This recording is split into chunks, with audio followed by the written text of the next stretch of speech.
change in this country? Well, you're going to get it on November 6th. You're going to make it happen. We're going to get America on track again. And first tonight, former Secretary of Defense Donald Rumsfeld talks Libya. He is critical of the White House and the State Department. He says they failed to do their jobs. And that is not the only thing Secretary Rumsfeld says the administration botched. Mr. Secretary, nice to see you, sir. Thank you. Your overall thoughts about what has unfolded in Benghazi is what? Well, first, it's a tragedy. It's unfortunate that we lost 4 Americans, including the ambassador. It is, I think, a serious problem that they requested additional security from everything I've read in the press and have heard, and they weren't provided the kind of security that could have protected their lives. The second part of the problem, it seems to me, is that after that happened, the White House, particularly, but also the State Department, proceeded to try to describe what took place as not related to the anniversary of September 11th, which it undoubtedly was, and attributed it to a YouTube video that really very few, if anybody, had seen. And in fact, they had, within a relatively short period of time, from everything I've read, they had information that it was an attack by an al-Qaeda affiliate, and that it was a terrorist act. And the fact that they apparently did not want it to be a terrorist attack, but some sort of spontaneous demonstration, led them to contend that that was the case, I think further confused and complicated it in an unfortunate way. How can you tell, or how do we know, or how do we discern whether or not it was sort of incompetence that led them this videotape route, or whether it was sort of a deliberate reason to sort of downplay that this was terrorism on 9/11? Well, you can't. You'll have to let the investigation play out over a period of time and know with certainty what took place.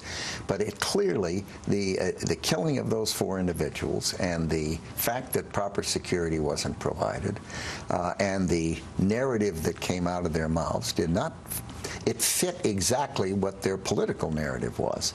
And it turns out it didn't fit what the facts were. Now, why in the world would they send the UN ambassador out? And those decisions are made in the White House as to who goes out on the Sunday shows. Why would they send the ambassador to the United Nations out to go on 3 or 4 of these talk shows saying what she said, which was flat not correct? It was inaccurate, and it misled the American people in an unfortunate way. Well, what I've been critical of the president for is that to the extent any of us are suspicious or suggest that things are done for political reasons or incompetence or whatever you think, is because there is this remaining mystery, and he has not spoken to the nation. You know, he's the only one who could sort of clean this up. Do you agree with me or not that he should at least sit down and explain what happened? Well, I expect that eventually he'll have to. I think the record is increasingly clear because of the investigations that are taking place in the executive and legislative branches. And at some point, someone is going to have to stand up and say, here's what the timeline was, here's what the facts were, and it will be clear that it did not fit his behavior. It doesn't fit what he said at the United Nations. It doesn't fit him going on talk shows, comedian shows in New York. It doesn't fit him going to Las Vegas immediately after learning that these people were killed. It was unpresidential, I think. And it's interesting that Governor Romney in the debate did not go after him on these things. I must say, I suppose if the undecided voters looking at that debate would come away feeling that President Romney was presidential and didn't go on the attack on this, but eventually it'll all come out, and it should, because you know you have an administration that does not want to seem to even admit that there are such things as Islamists, radical Islamists, who are determined to kill innocent men, women, and children. They don't want to use those words. In the debate, that point came out, that this effort against terrorists is really not going to be one with bullets. It's an ideological task that's going to take time, more like the Cold War than a hot war. And it requires people being willing to describe precisely what the enemy is and what the threat against the country is. And this administration has no strategy to deal with that, partly because they're unwilling to even identify the threat. With 2020 hindsight, it seems absolutely appalling that we didn't have more security there. It does. And I'm curious what you're thinking, or why you think we did, when those requests were made, or when the messages were communicated to Washington, to the State Department, why they weren't acted on. And this is not exactly this. Yeah. Well, we all know that it's a dangerous place. We knew, in fact, that September 11th was a date that conceivably would be used by terrorists. We also knew that there were a lot of weapons floating around that country from the civil war that took place. And you know, it undoubtedly, first of all, it's very hard to be right every time. Everyone knows that. So you give the people in government, cut them a little slack. You're not going to be right every time. It isn't money that prevented them from having proper security. That I'm sure. I suppose that for whatever reason, the requests that came in from the embassy and the analysis that took place simply didn't have the degree of urgency that obviously, in retrospect, we can see was needed.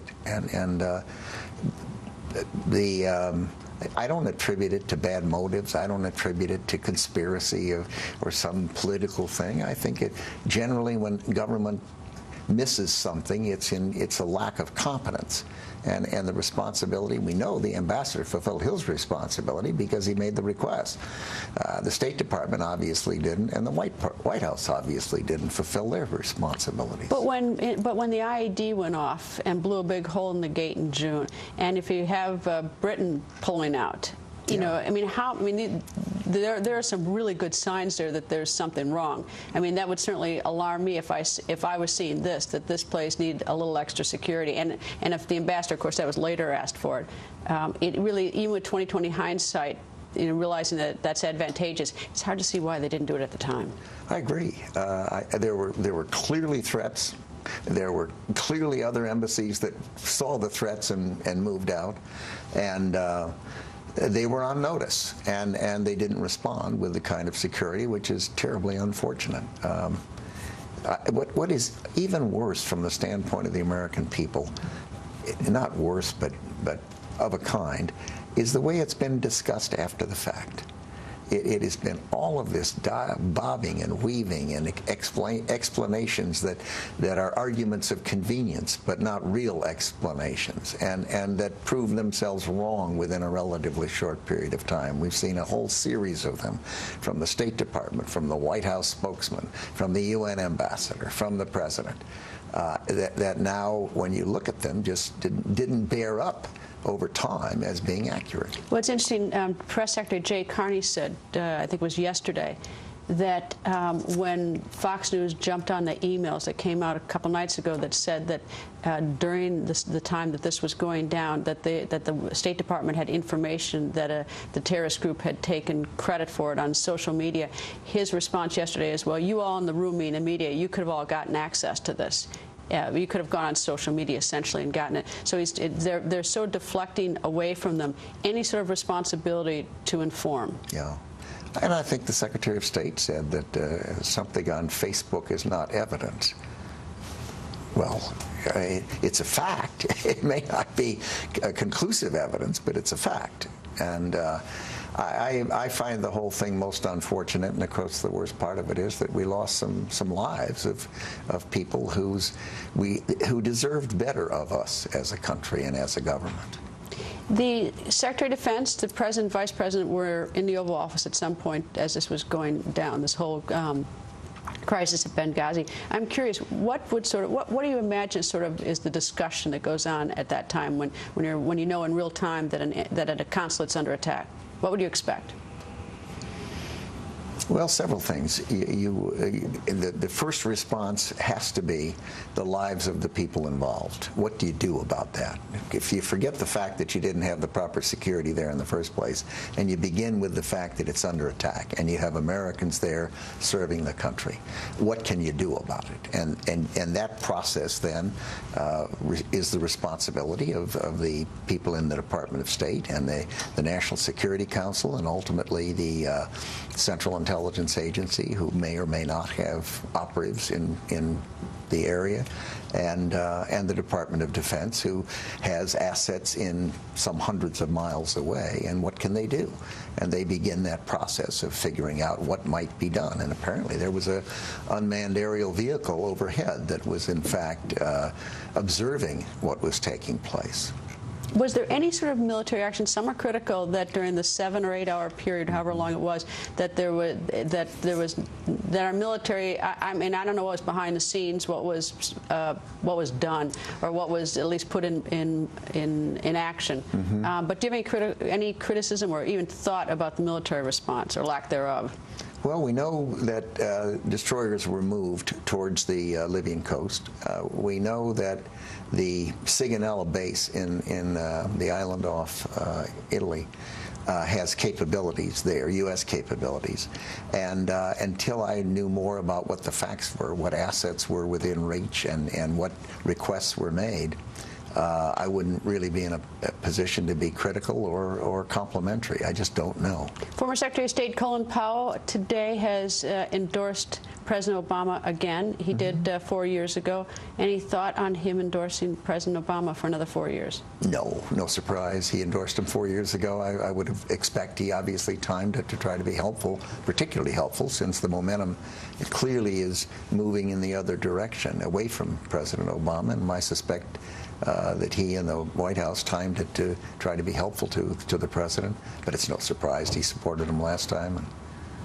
And do you support, have you made known who you support, or are you staying out of this one? No. I've indicated my support for Governor Romney, and certainly hopeful that he prevails in the election. I think that the direction we're going in the country is unfortunate. I think an awful lot of people are disappointed in the last 4 years, and I think an awful lot of the undecided people are looking at this and looking for some separation between them, a demarcation, a contrast. And in my opinion, that last debate provided that. I think that, I don't know who won or lost these debates. I'm probably not the best judge anyway, but as I watched it, clearly Governor Romney was presidential. He didn't attack and interrupt, and the president was less presidential in my view, and did attack and interrupt frequently. And I think the American people look at that and come away with a sense that one of them is the kind of a person they'd like to have lead, and the direction we've been going is disappointing. Well, what do you think would be the biggest difference from a former Secretary of Defense perspective between the two administrations in another 4 years? Well, I think that Governor Romney's comments suggest that he recognizes that it's the United States of America's capabilities. I say that meaning both our economic strength and what that suggests to other countries, that we will be a factor going forward, and our military strength. That we will be a factor going forward, which, if you look at the last 4 years, clearly President Obama has a different view. The Defense Department is going to be reduced in size and cut. Governor Romney, as president, said he would be concerned about the size of our Navy. And the president was dismissive and rude almost by saying, well, we have fewer ships, but we also have fewer horses.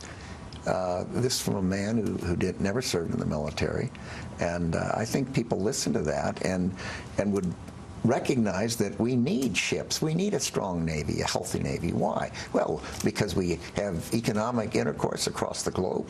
We see the problems of piracy, of drug trafficking, of proliferation of weapons of mass destruction, and all of which depends on freedom of the seas.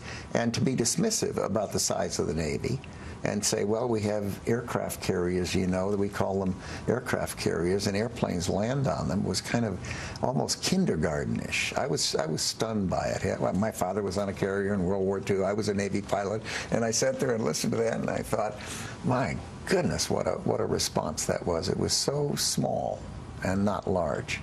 Mr. Secretary, thank you, sir. Nice to see you. Thank you. And up next,